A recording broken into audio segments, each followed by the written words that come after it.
بسم اللہ الرحمن الرحیم۔ حج کا مہینہ جو ہے وہ سٹارٹ ہونے والا ہے، اور اسی سے ریلیٹڈ ایک حدیث ہے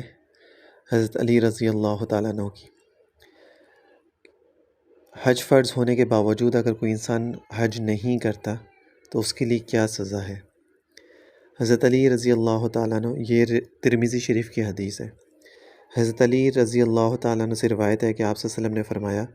جس کے پاس سفر حج کا ضروری سامان ہو اور اس کو سواری میسر ہو، جو بیت اللہ تک اس کو پہنچا سکے، اور پھر وہ حج نہ کرے، تو کوئی فرق نہیں کہ وہ یہودی ہو کر مرے یا نصرانی ہو کر مرے۔ اور یہ اس لیے کہ اللہ تعالیٰ کا ارشاد ہے کہ اللہ تعالیٰ کے لیے بیت اللہ کا حج فرض ہے، اللہ کے لیے، ان لوگوں پر جو اس تک جانے کی استطاعت رکھتے ہوں۔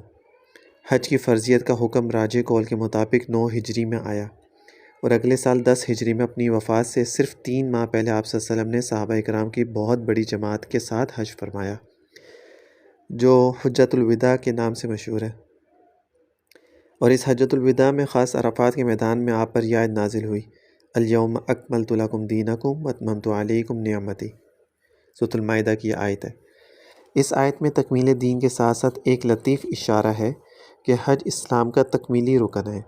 اگر بندے کو مخلصانہ حج نصیب ہو جائے، جس کو دین شریعت کی زبان میں حج مبرور کہتے ہیں، تو گویا اس شخص کو سعادت کا اعلیٰ مقام حاصل ہو گیا۔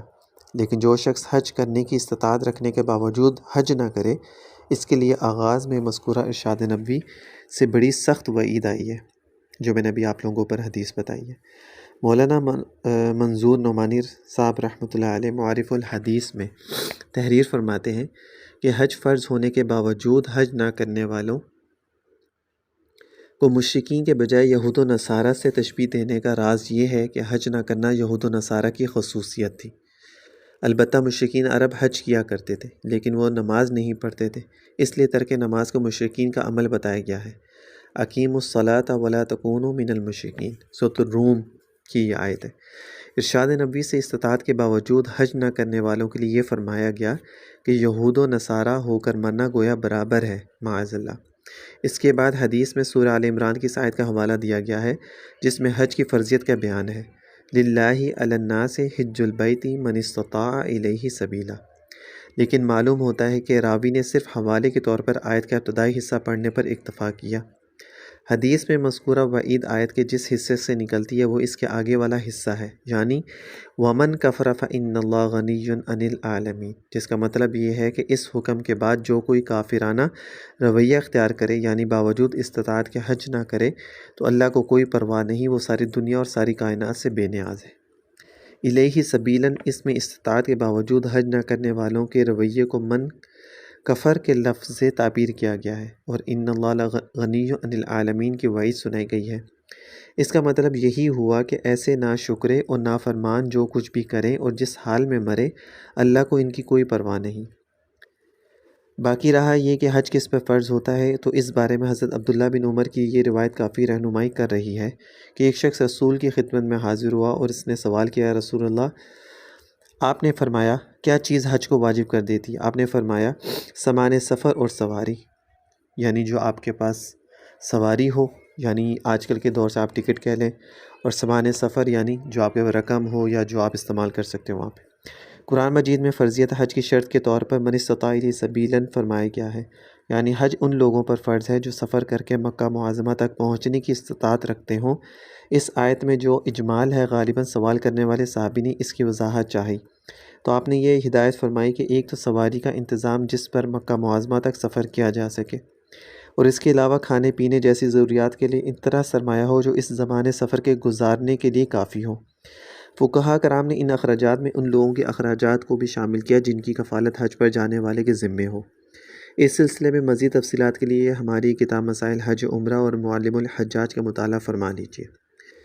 جب کوئی شخص حج کر لے تو اس کے لیے بڑی بشارتیں ہیں۔ حضرت ابو ہریرہ سے روایت ہے کہ آپ صلی اللہ علیہ وسلم نے فرمایا، جس شخص نے حج کیا، اس میں نہ تو کسی شہوانی اور فحش بات کا ارتکاب کیا اور نہ اللہ تعالیٰ کی کوئی نافرمانی کی، تو وہ گناہوں سے ایسا پاک و صاف ہو کر واپس ہوگا جیسا اس دن پیدا ہوا ہو۔ جو شخص اخلاص کے ساتھ حج یا عمرہ کرتا ہے، وہ گویا کہ اللہ تعالیٰ کے دریائے رحمت میں غوطہ لگاتا ہے، جس کے نتیجے میں وہ گناہوں کے گندے اثرات سے پاک صاف ہوتا ہے۔ اور اس کے علاوہ دنیا میں بھی اس پر اللہ تعالیٰ کا یہ فضل ہوتا ہے کہ فقر و محتاجی اور پریشان حالی سے اس کو نجات مل جاتی ہے، خوشحالی، اطمینان قلب کی دولت نصیب ہو جاتی ہے، اور حج مبرور کے صلے میں جنت کا عطا ہونا اللہ تعالیٰ کا قطعی فیصلہ ہے۔ حضرت ابو ہریرہ سے روایت ہے کہ آپ صلی اللہ علیہ وسلم نے ہم سے فرمایا، ایک عمرے سے دوسرے عمرے تک کفارہ ہو جاتا ہے ان کے درمیان گناہوں کا، اور حج مبرور نیکی سمجھتے ہوئے اخلاص کے ساتھ حج کرنے کا بدلہ تو بس جنت ہی ہے۔ حضرت عبداللہ بن مسعود سے روایت ہے کہ آپ صلی اللہ علیہ وسلم نے ہم سے فرمایا، پے در پہ حج اور عمرہ کیا کرو، کیونکہ حج اور عمرہ دونوں فقر و محتاجی اور گناہوں کو اس طرح دھو کر دیتے ہیں جس طرح لوہا اور سنار کی بھٹی لوہے اور سونے اور چاندی کا میل کچیل دور کر دیتی ہے، اور حج مبرور کا صلہ تو بس جنت ہی ہے۔ ترمذی شریف کی حدیث ہے۔ حضرت ابو ہریرہ سے روایت ہے کہ آپ صلی اللہ علیہ وسلم نے فرمایا، حج اور عمرہ کرنے والے اللہ تعالیٰ کے مہمان ہیں، اگر وہ اللہ سے دعا کریں تو وہ ان کی دعا قبول فرمائے، اور اگر وہ اس سے مغفرت مانگے تو وہ ان کی مغفرت فرمائے۔ ابن ماجہ کی حدیث ہے۔